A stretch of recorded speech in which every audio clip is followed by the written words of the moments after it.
Hello and welcome to the Newcastle Rugby League wrap for round 2. This week Central make it 2 from 2, Ryan Glanville scores a hat-trick and Souths win, and the Scorpions get home over the Pickers. But first we're off to Curry, where West met the Bulldogs. The Rosellas headed up the Hunter Expressway looking to make it 2 from 2, whilst the Bulldogs were aiming to make it their first win of the season. Both sides created chances early, Jade Porter making a break. Then a kick from Corey Holman in the in goal led to nothing. And then another chance for West went begging. But finally, after perseverance, Sam Keenan made a break but fell inches short. So, from dummy half, Callan Richardson dived over to open the scoring. Keenan added the extras and it was 6-0. An unusual incident happened later in the half when referee Tom Taylor had a chance to score a try in his 100th game. Unfortunately, Ben Stone made a great break and passed it straight into the referee's chest and the scrum was packed. Both sides continued to create chances, but there was no further points added to the score and West went in at half-time leading 6-0.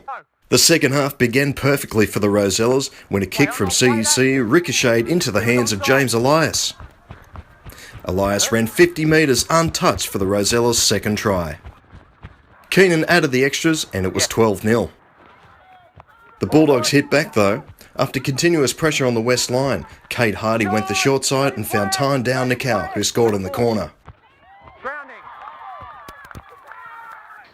Hardy converted and it was 12-6. But the Rosellas kicked up a gear and pushed further ahead with Willis Elatini diving over in the corner. All good. Keenan made it 3 from 3 and it was 18 points to 6 to Western Suburbs. Good. A Warren Chillings bomb caused confusion for the Bulldogs' backs when the pair got in each other's way. Backwards, Jade Porter was Johnny on the spot to pounce on the loose ball and score the Rosellas' fourth. Keenan again added the extras and Westley was now 24 points to 6. The Rosellas then went further ahead when Mayo Ute crossed thanks to a lovely flick pass from Simon Williams. Keenan added the extras. The Rosellas scored one last try when Ben Stone ran onto a Jade Porter pass to score next to the uprights. Keenan made it 6 from 6 from the day, capping off a solid victory for the West Rosellas, 36 points to 6. Maitland Pickers headed to Peacockville to take on the Macquarie Scorpions, who were looking to kickstart their season. It was Maitland scoring first though, with a big gap opening up underneath the goalpost for Brenton Horwood to dive straight through. Blake Birch added the extras to give the Pickers a 6-0 lead. Maitland were almost in again, but the play broke down close to the line. The Scorpions' first real chance paid dividends. From a penalty restart, the ball went through the hands with a well-rehearsed play ending in Royce Jeffrey scoring. Scott Briggs converted to make it 6-all. Scorpions veteran back rower Simon Allen was leading by example in defence. And he was also cleaning up at the back. Macquarie weathered the Pickers' early attacking raids and went up the other end to score their second try of the day. Nathan Cantor crossed going down the blind side. Briggs made it 2 from 2 and the Scorpions were in front 12-6. Macquarie had a chance to go further ahead, but Jeffrey spilt the ball into the arms of Jaden Tynan. Tynan raced all the way up the other end of the field to score a great 100-metre try and put the Pickers back into the game.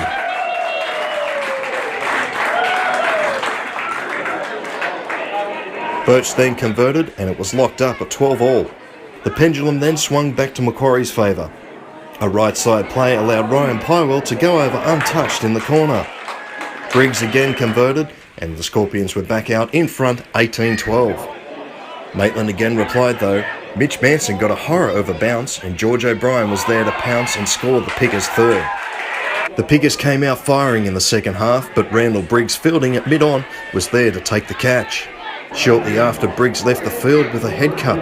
Then Matt Jeffrey had to get some running repairs. Dane Tills was playing at first receiver and found Michael Dent, who found Jaron Costello running through a massive gap and Luke Dawn was backing up to cross. Birch converted and the Pickers led 22-18. The Scorpions then levelled the match with a great try in the corner to debutant David Woods. The lead-up went through 8 sets of hands with Chris Hyde handling twice in the movement.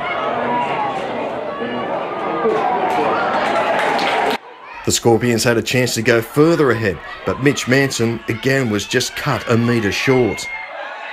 Another injury blow for the Scorps was when Ryan Pywell was carried from the field. The Pickers then edged in front again when Luke Dawn drew 3 defenders for Liam Forlan to go over in the corner. Down by 4, the Scorpions went for a play from the scrum. Manson, who was so close earlier, finally got over the line. Briggs added the extras and the Scorpions were back in front 28-26. Maitland almost had a chance to win the game, but Jordan Noble was there in the nick of time. Maitland continued to apply the pressure, but Briggs was there again to clean up. But it was all too late for the Pickers, Macquarie winning their first game of the season, 28 points to 26. Full credit to Maitland. I thought they were the better team, to be honest. They played really quick around the ruck. Their ruck was good, and I thought their big forwards rolled up the field well, especially Tills. Tills was outstanding. His carries are just phenomenal. He finds his front all the time and gets them started. So, yeah, mate, we're happy to take the 2 points. We've got a lot to work on. But, at the end of the day, too, I'm proud of our boys. They stuck with it, got behind, and we've had a tendency in the past not to be able to come back. So to be able to come back from behind, I'm really happy with that. Both Cessnock and Souths were first round losers, which made this clash very important for both sides. Cessnock had the opening chance from a cross kick, but Chris Pine just couldn't hang on to it. Then there was the sickening head clash that led to Goanna's fullback Cal Edwards leaving the field. After a bit of an arm wrestle, the Lions would manage to score the first points. Jake Lawrence got the ball and then went back across field and linked up with Ryan Glanville, who ran straight for the line. Jason Keelan added the extras and it was 6-0 to South Newcastle. The Goannas hit back though very soon after. The ball went through the hands for Brett Mendyke to score out wide. The Lions' reply was swift. Liam Higgins went down the short side and found Ryan Glanville for his second of the day. Keelan's kick from the sideline was a beauty and it was 12-4 to the Lions. Another Lions try made it 16-4. Again the Red and Whites put it through the hands for William Luisi to score in the corner. Keelan's radar boot was on song and it was 18-4 to the Lions at half-time. Cessnock were attacking the Lions line early into the second half, but a Luisi intercept almost brought the Goannas undone. Luckily Mendyke ran down the winger 15 metres short of the line. Although Cessnock were trying hard, the bounce of the ball just wasn't going their way. This was evident in this play. The ball ricocheted off Ryan Glanville's legs, then popped up perfectly for the 5'8" to dash 85 metres untouched to score his hat-trick. Keelan made it 24-4 and the game was slipping away from the Goannas. But they did manage to get one try back though. The ball went through the hands and basically came back to where it started for Brett Stevens to score in the corner.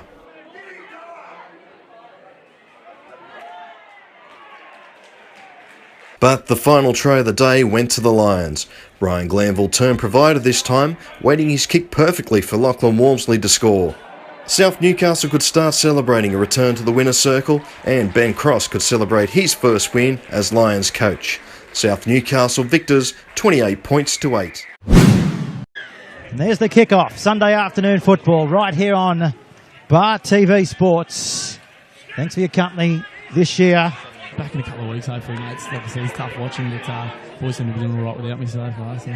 Pete, he's probably back now. He just wants to commentate. Well, you just said they're doing very well without you. Well, there's 4 points to nil. You might be sidelined for the whole year. I'm just trying to figure out actually who scored. I think it might have been the Taylor. number 4. No, Taylor in the 6 or Cookie? No. Captain Cook. Captain Cook might have... did he get it down, Captain? That's what we're playing for today, the Career Cup. Lake's currently the title holders of that trophy. Neil, so you might be able to answer this one, that Central are coming into this game undefeated, technically. Mate, 2 trial wins and... bit of a drawing card. Yeah, it's good to see. Well, they're looking for their second try and they're Cookie's about to get it. Cookie's got a double. This is how he got his double. Again, one-on-one there, mate. I think, is that Jamie Goulmier? Maybe got him a line and just too big, mate. He's sort of gone over the line there. Good attempt, but yeah, big unit. There's that jersey that does him no favours. He's getting hammered. Here's the kick. Oh, he's got it. You don't need abs to kick a goal, That's Pete. it, mate. Just for our listeners, Josh, what's wrong with Adams? Mate, I was told that he had a wrist injury, mate, so they were giving him the week to sort of see how fit he was. Gilmy's going to go in here. That's how you do it. Yeah, he probably can't really slide. You'll see here on the replay. Jamie's too quick, mate. And, you sort of get one-on-one with Metcalf there. And young spider Cam Anderson sort of going sideways, mate. You're probably right there, Tom. He needed to come in. So is it true that Jake Finn is out for the year? Oh, mate, we'll wait and see. He's had a few scans last week. It wasn't good. Pretty unlucky with what happened sort of when that blue started. Noddy's let that bounce. And they've come down with it. You can't allow footballs to bounce like that because that's exactly what can happen. Let's get on the touchline. Here's a try to Lakes. If we have a look, Noddy's let this bounce. Yeah, you can't be doing that. That's Cardinals in for sort of back three, mate. You've got to be attacking those. But Barney, we feel on that one. But you look to Noddy to bounce back. On high definition, the Newcastle Rugby League. This is Mason. He's gone for a he's straight through the middle. He's inside the 20. Shut He's the away. gate. They're not going to get him. Early ball there. He gets on the outside of Jack Kelly. I think it is here. Lee McClintock edges out. Kelly misses him, and then that's good ball. Shut the gate. Unbelievable. Well, I don't know about you. Here's Murray. The dog trying to put him off as he kicks the ball towards the post. Oh, the dog couldn't put him off. Well, that's half time. And Central go to the sheds, leading by 8 points here on Sunday afternoon Rugby League. Davis. Shaggy Davis, another good signing from Window. Played at Window last couple of years, won a comp with them, but very handy player. Murray recognises they're short out here, and that's how you do it. Great start. Gaggai's come up quick there and just sort of, I don't think he had a look. He was ball watching and...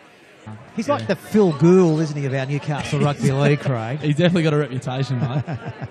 What a shot that is down on the touchline. As we say, Gordon, that was fierce. A face full of mongrel. Wrapped up just on his opposition's 10.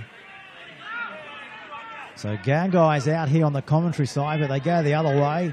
And they're about to hit the gap and hit the button to get the try. McClintock. Lee McClintock.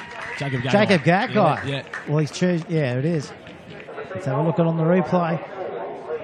Time to roll it. And Kelly sending it to the left-hand side. Shawnee Metcalf just jammed there. Well, probably Cam Anderson could have come up too there. So if it's not Sterlo, who is it? I think it's Nathan Brown. It's Nathan. Nice coach. Enjoying a Milton Well, it's got to be. Here's the kick. You've seen that. Nathan Brown right in front of the Knights coach. Murray sending it out wide. Metcalf reaches out. He's lost it. Has he lost that? Yeah, he reached out and the ball's just dribbled out of his possession. I think you'll find, Josh. Great fend. I think he got on the outside of Gagai here. Good fend. And there. Oh, just inches. Comes to Murray. He takes them on. He's there. He's there. I think he catches a lazy forward here. Good bit of feet from him. Who's he got? Nick Lowy, and Nick Lowy slips there. Very unlucky. He's had a good second half there. And Mars, you can see there, the pill's down. Nice, Mars. The fullback lost it. Strip. Burgess, just a second effort there. The boys are just starting to get on top in the run now. He's got a bin professional foul. That's a big call. That's a big call there from Tommy. Tommy Aylett. So Burgess, I think that he got him for a professional. Oh, and he sent him. Well, he sent him off. Let's come back to this live. He sent him off now. So I can only think that he's... I think he's giving him a spray on the way past him. Yes. Ryan wasn't built in a day. No, that's right. And we've waited 10 years. As Cook tries to get his hat trick. Great tackle. Quick play the ball. They got rolled forward. Mason! He's Dover! As you can see, Cookie gets one-on-one. Lightning play the ball. Mazo straight in there. McClintock on his line. Boy's not coming forward. It's going down to the 20 Cook. And out on the full. Great work by Cook there. In the dying seconds. Gilmore, quick hands. They got to score. Kennedy. Barney will be filthy on that, but you see here, Cam Anderson gone in behind looking for the kick. And Shawnee Metcalf come up. Cam wasn't there with him to stop it. So that's full time after round 2 of the Newcastle Tooheys Cup for 2017. Central claim the 2 competition points. They're too good for Lakes United by 34 points to 18. Mate, 2 competition points. Nice way to do it. Yeah, I thought we'd probably always look like we're in control then, but Lakeside are a very young, fast football side, and I thought we got the win. There's a lot there to be happy with. There's a lot there to still work on. What are you most proud about today? Oh, look, I think the way we're trying to transform the club, you know, we got touted up in the lower grades, but again, we're just not going to accept that type of attitude, and I think the club's learning a lot. You know, I'm very fortunate to have a lot of senior players around me that understand what needs to be done. We just need to take a lot more people with us, but you know, there's great signs. To win 2 is fantastic, but I still think there's a lot of work to be done. So after 2 rounds, Western Central are on top, Maitland South and Lakes round out the top 5, and unfortunately down the bottom of the table is Cessnock and Curry. Next week is the Coalfields Derby with Cessnock at home to Curry. Maitland are at Coronation Oval to take on the Central Newcastle Butcher Boys, and on Sunday, West host Lakes. This has been the Newcastle Rugby League wrap-up for round 2. I hope you enjoyed it. We'll catch you next week.